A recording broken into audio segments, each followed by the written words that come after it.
Assalamualaikum. Okay, hari ni aku nak cerita pasal aku servis major servis RT3 aku. Ni motor aku. Hari ni aku nak tukar filter, tukar belting dengan servis CVT plus minyak hitam semua. So jom aku ceritakan.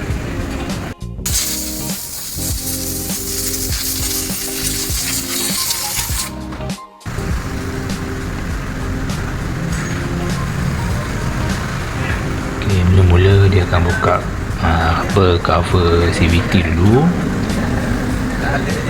Jadi tengok bahagian dalam dia masih ok, tapi aku servis saja. Mileage motor aku baru 16,000 lebih, tapi aku ada masalah sikit dengan aku punya belting ada crack.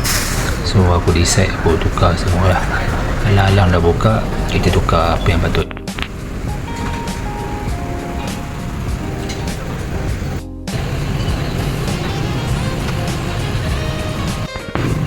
Dia buka, dia orang akan buka semua part-part dekat dalam CVT.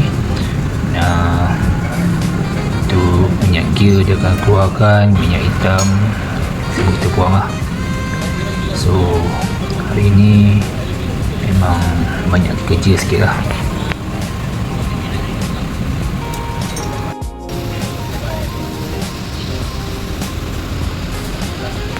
Tengok situ pun minyak hitam aku masih cair. Ok, ni dia dah masukkan minyak gear baru.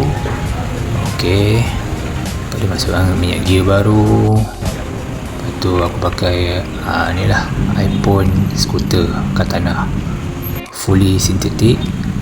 Aku punya motor pakai 1.1 liter.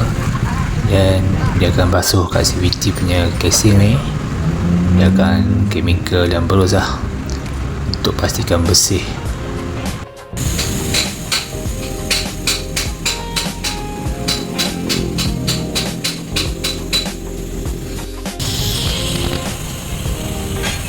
Lepas barang-barang yang dalam CVT tu dah basuh, dia akan pasang balik lah. Tu dia pasang dia punya roller. Lepas tu masuk dia punya grease dekat bahagian-bahagian yang sepatutnya. Dan dia akan pasang balik lah. Lepas dah basuh, dah pasang balik, dia akan check lah balik. Dia akan letak minyak grease kat semua part-part yang sedang bergerak.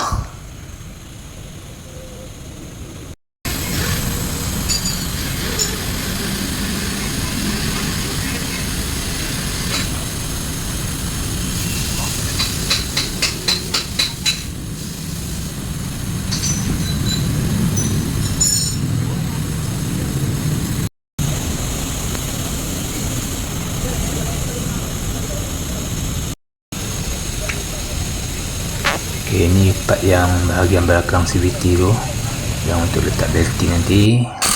Dia akan pasang balik lah dekat bekas CVT ni.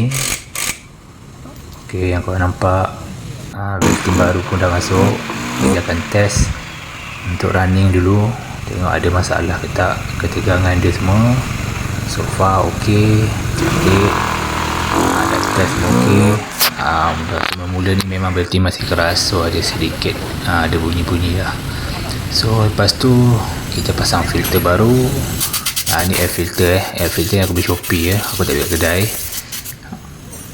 Tiba pasang, dia akan tembak angin dulu lah untuk pastikan bersih.